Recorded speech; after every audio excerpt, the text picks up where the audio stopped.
got the Facts better on the ground. midfield? Fabregas right now is in his imperious best. He called what's it called? Luka Modric is what's he called? Preeminent midfielder. Preeminent midfielder. Yep. I think that's a word that was concocted out of your own bedroom. It depends on what side of the bed you slept on or what part of the bed you woke up from. But let's keep that aside. This preeminent midfielder has led his team regularly to be on the 7th spot, and as it is today, the wobbling and fumbling Fabregas that he doesn't know anything about. All of a sudden, he doesn't know about the best passer presently in the English league. He's not the best passer. Nani is the best passer. Has led his team to. Nani has created more assists this season than Fabregas. That. Yep. In the history of the Premiership, statistics Nani don't lie. has created more Fabregas is assists. on the number 4th position in the history of the Premiership. He's been there for longer than Luka Modric. Who cares about that? A whole lot of people have been there before him, and he's on top of them. Okay, so either ways, Fabregas is there, and Song, you will agree with me, is on the ascendancy. He doesn't just break play. He also add goal scoring. He admitted that he also add goal scoring to his ability. If you watch the game against Everton, you'll notice that on 19 occasions,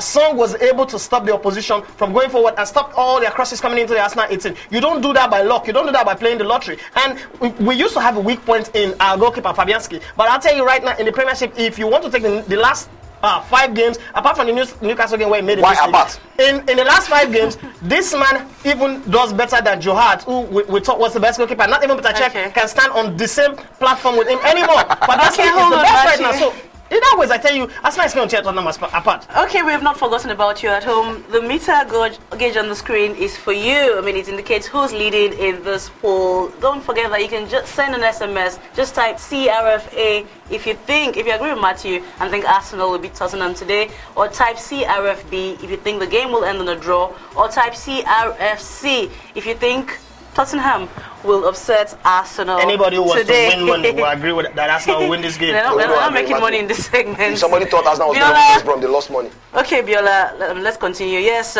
we've spoken about the midfield. We've spoken about Greets in the midfield. Yep. He's made his point about Alexander Song, who you've got to admit, I mean, is an improving player. You've got to make your point too that Modric. But let's talk about the goals. Right, let's talk about the goals, yep. the goal scorers. And yeah, you already highlighted Gareth Bale. We said the last time we spoke about Tottenham on this show that their goal scorers were not getting enough goals. Sorry, their strikers were not getting enough goals.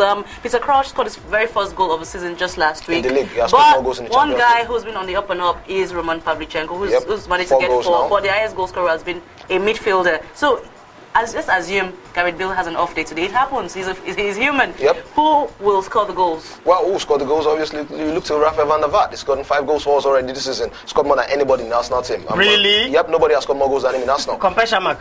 Chamak 5 goals. Oh, you said he scored more. Yep. You used the word more. I said nobody has scored more than him. No, you said he scored more than everybody. I said nobody has scored more than him. This is not an English somebody's class. lying. I'll just give you a warning. If somebody's lying, you caution them. Don't make me bring up. Nobody in Arsenal has scored more goals than Rafael van der Vaart, Right. and he's gotten 5 goals. And you know, he plays for us in the hole, just behind our top striker. He can be an auxiliary midfielder when we're on the back foot, and he can be an extra man when we're going forward and he's scoring the goals because he's finding the space between the midfield and the defense, and he's very, very intelligent. Like you said, Roman Pavlyuchenko has hit a rich vein of form. He's beginning to score goals. And hey, I'm not going to put my money on Gareth Bale being out of form. He's hardly ever out of form. You saw him again against Blackburn, got a couple of goals. I mean, this is a player who obviously is in imperious form. Nobody in the entire English football comes close to this guy right now. And there's also Aaron Lennon. His pace, his trickery, quick feet, crossing will always worry Arsenal. But he's not been getting in on the goals. Well, here's the thing. He doesn't score a lot of goals because he always hogs the line. He likes to get to the byline and square the ball. And then he must give Tottenham some praise. Is he a linesman, man? Well, like he must be said, Crouch, out of sorts, it must be said. And Jermaine Defoe, who, like I told you, scored more goals than anybody in Arsenal last season. He scored more goals than anybody in Arsenal last season. He's injured. At the World Cup, he scored more goals than Rooney and Messi put together. Well, I'm just saying that so he can put goal scoring into perspective. Tottenham are struggling to score goals by the forward man. Let's talk reality. The key forward man who is Jermaine Defoe, who gets most of our goals, who got more goals at the World Cup than Rooney and Messi put together, who got more goals than anybody in Arsenal last season, is injured. Okay, let's move over to Arsenal. And with the injury to Robin van Persie and Nicholas Bentner, someone had to step up, and it was your new signing, Marouane Chamakh. Wait, that's sorry, just before we go too far, Van der Vaart scored 5 goals in 9 games. Marouane Chamakh's 5 goals were in 13 games. Okay, point noted. Now over to Arsenal. Someone had to step up. It's Marouane Chamakh. He's been doing so well. He's been doing well in recent times. Fabregas, I mean, is not yet as fit as we used to seeing him, but he's somewhere there. Bottom line, let's rewind a little bit. I want to recap something he said. All this thing about strike force, it was skipped he kept hammering on Jermaine Defoe. Yep. Are we going to flog a dead horse for a game that we're playing in a few hours' time, and we need players who are alive? The one I was Let's leave out the Let's keep that aside, please. Let's talk about the players on the pitch. Let's fence that out of the stadium now. Players on the field. Whether Marouane Chamakh took 13 games to score 5 goals, or Van der Vaart took 5 games or 2 games to score 5 goals, it's not a problem because it took to work on 1 game to score a hat-trick. Now, it's not a big deal. The truth of the matter is, when you play football, not like lawn tennis or table tennis that is a single-man game, it's a team game. And at the end of the day, it's the table that defines your success. And if we are going to judge our success as in just opposing it against Tottenham Hotspur today, we are 5 or 6 spaces ahead of them. That's a very, very big, massive distance between the two of us. It means it 5 spaces on the league. 1 point differentiated Manchester United from Chelsea last season, and that was the difference between the winner of the league at that and the point. loser. At that point, it was massive. Right now, it's not massive. Hold it. Yep.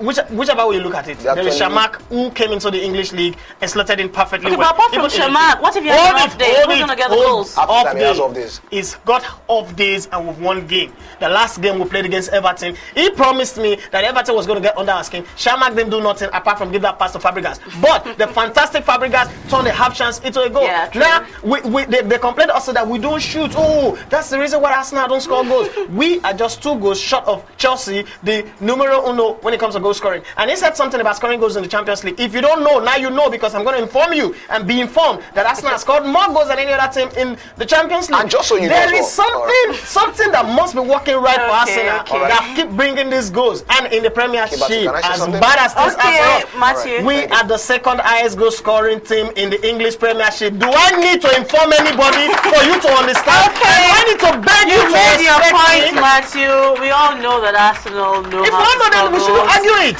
Yeah, we know you know how to score goals. I mean, beautiful. Arsenal, one of the Thank you. Come on, we know you play some of the Massive best. respect. I demand it. We know you play some of the best football around. But you know what, guys? Let's leave out the goal scorers. We know both teams can get goals. Are we talking coaches now? You both have no. We'll get to the coaches in a bit. Let's have goalkeepers. Can't wait to get to the coaches. Fabianski, Gomez. Who's the best goalkeeper? I feel so good. I mean, you laughed, didn't you? You laughed because of hilarious Hularu Gomez. She laughed.